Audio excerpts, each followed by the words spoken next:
Bismillahirrahmanirrahim. Assalamualaikum warahmatullahi wabarakatuh.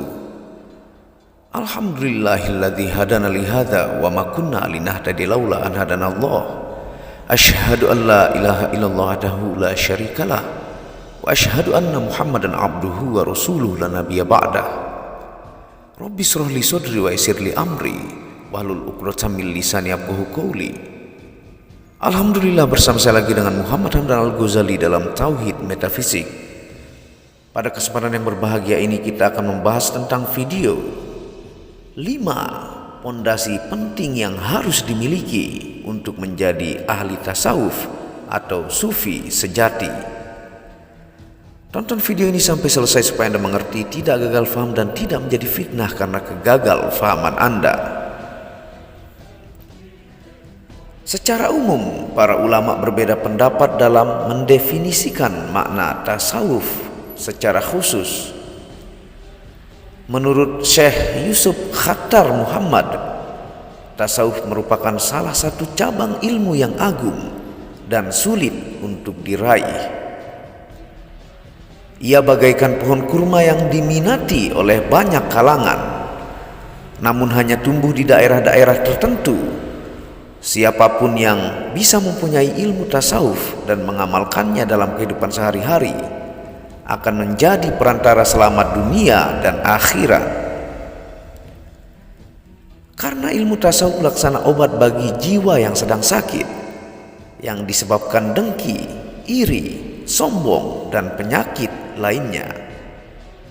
Ilmu tasawuf akan membersihkan jiwa dari sifat-sifat tercela tersebut.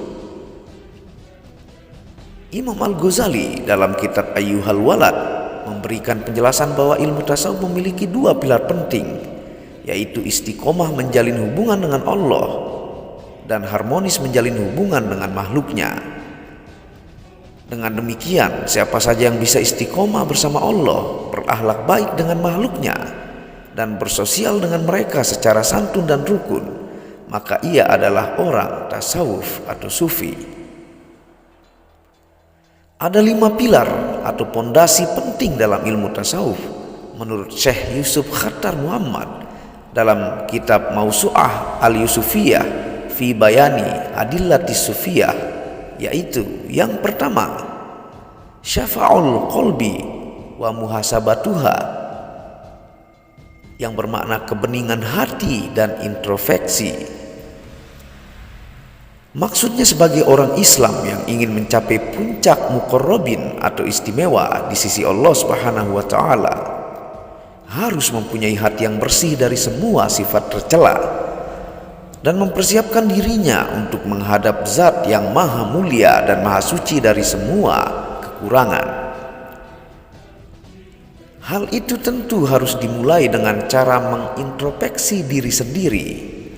Apakah sudah layak atau tidak menghadapnya? Jika tidak, tentu ia harus lebih meningkatkan kembali. Tidak hanya itu, juga harus menimbang semua amalnya di dunia sebelum Allah menimbangnya di akhirat, serta membersihkan dirinya dari semua sifat-sifat tercela dalam dirinya. Hal itu sebagaimana yang disampaikan oleh Sayyidina Umar bin Khattab radhiyallahu anhu, yang artinya, periksalah dirimu sendiri sebelum kalian diperiksa kelak di akhirat, dan timbanglah dirimu sendiri sebelum amal kalian semua ditimbang.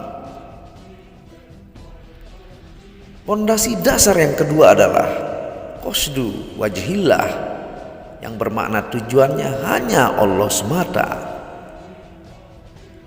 Semua orang Islam yang ingin menjadi istimewa di sisi Allah Subhanahu wa taala dengan cara menekuni dan mengamalkan ilmu tasawuf harus dengan tujuan yang tulus karena Allah dalam semua sepak terjangnya, seperti ucapan dan tindakannya, membersihkan hatinya dengan membiasakan ikhlas karena Allah semata. Sebagaimana Allah Subhanahu wa taala berfirman dalam Quran surah Al-Kahf ayat 28 yang artinya, dan bersabarlah engkau Muhammad bersama orang yang menyeru Tuhannya pada pagi dan senja hari dengan mengharap keridhoannya.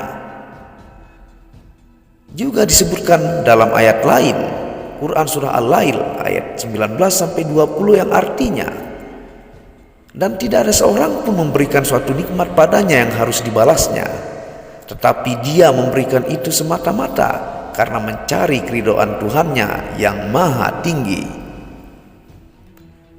Dua ayat di atas memberikan sebuah gambaran betapa pentingnya ikhlas dengan tujuan Allah semata dalam semua pekerjaan, termasuk diantaranya yaitu ketika menempuh jalan mendekatkan diri pada Allah Subhanahu wa Ta'ala.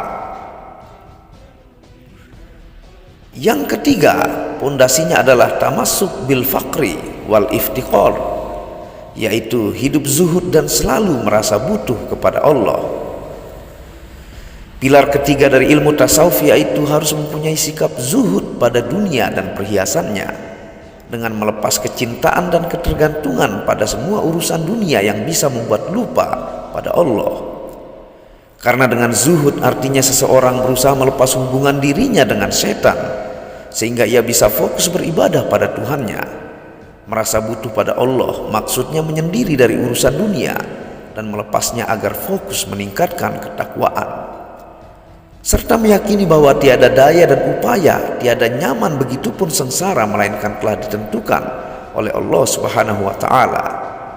Dan ini merupakan prinsip yang dijadikan pedoman oleh ulama tasawuf. Dalam Al-Quran, Allah Subhanahu wa Ta'ala mengisahkan seseorang yang hatinya tidak bisa lupa pada Allah meski dengan adanya dunia dalam Quran surah An-Nur ayat 37 yang artinya, orang yang tidak dilalaikan oleh perdagangan dan jual beli dari mengingat Allah. Menurut Syekh Yusuf, sifat zuhud terhadap dunia merupakan pokok terpenting yang harus dijadikan pedoman oleh para salik dalam menekuni ilmu tasawuf menuju Allah. Artinya dunia hanya ada dalam genggaman tangan, tidak sampai ada di dalam hati. Jika dunia tidak ada, maka tidak sampai ada rasa sedih ataupun sampai berpikir tentangnya. Karena apa yang ada di sisi Allah jauh lebih banyak dan lebih sempurna dibanding apa yang ada pada genggaman tangannya. Pondasi dasar yang keempat dalam ilmu tasawuf adalah tadhinul qalbi ala rahmah wal mahabbah, yang memiliki makna memantapkan hati dengan welas asih dan cinta. Di antara pilar lain yang harus dijadikan pedoman adalah harus mempunyai sikap cinta kepada semua makhluk dan memperlakukan mereka sebagaimana yang telah diatur oleh Islam berupa mengagungkan dan menyayanginya. Jika sikap ini sudah melekat dalam jiwa dan tertanam dalam hati, maka Allah akan memberikan cahaya rahmah, manisnya ridho yang dibalut dengan balutan menerima terhadap semua ketentuan Allah Subhanahu wa Ta'ala. Dengan demikian ia telah mendapatkan apa yang telah diwariskan oleh para nabi berupa cinta dan ridho. Tentu ia telah mendapatkan bagian khusus dari keduanya, sehingga dengannya ia tidak akan mudah meremehkan orang lain. Sahabat Abu Bakar radhiyallahu anhu berkata yang artinya, jangan pernah meremehkan salah satu dari orang Islam, karena meremehkan orang Islam merupakan dosa besar di sisi Allah. Dan yang kelima atau terakhir, pondasi dasar di dalam ilmu tasawuf adalah at-tajammul bil akhlak, yang memiliki makna menghiasi diri dengan etika yang baik.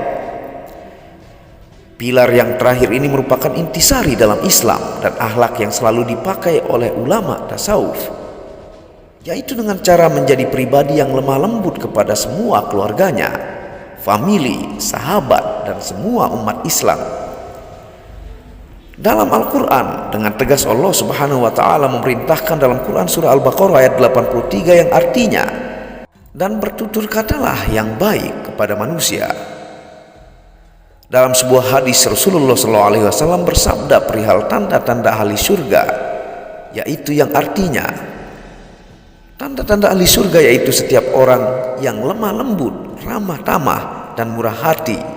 Sedangkan tanda-tanda ahli neraka yaitu setiap orang yang keras kepada keluarga, sahabat, dan semua umat Islam. Ajaran tasawuf penting dipelajari sebagai kendaraan sosial, kendaraan berdagang, dan kendaraan dalam menjalani berbagai bidang sisi kehidupan, yang bisa membawa manusia pada sebuah jalan spiritual ketuhanan. Pondasinya adalah dengan banyak bermuhasabah dan membersihkan diri dari penyakit jiwa, semata bergantung dan ingin menggapai ridho Allah Subhanahu wa Ta'ala, serta menerapkan rasa belas kasih dan cinta terhadap manusia. Semoga berkah bermanfaat. Itulah 5 pilar dasar yang sangat penting untuk menjadi seorang ahli sufi atau tasawuf yang bijak. Nah, ulangi video ini supaya Anda mengerti dan tidak gagal faham, dan konsultasikan dengan kiai Anda. Dukung channel ini dengan mengembangkan dan mengklik tombol merah subscribe gratis dan lonceng notifikasi gratis, tidak ada ruginya. Wabillahi taufiq wal hidayah. Assalamualaikum warahmatullahi wabarakatuh.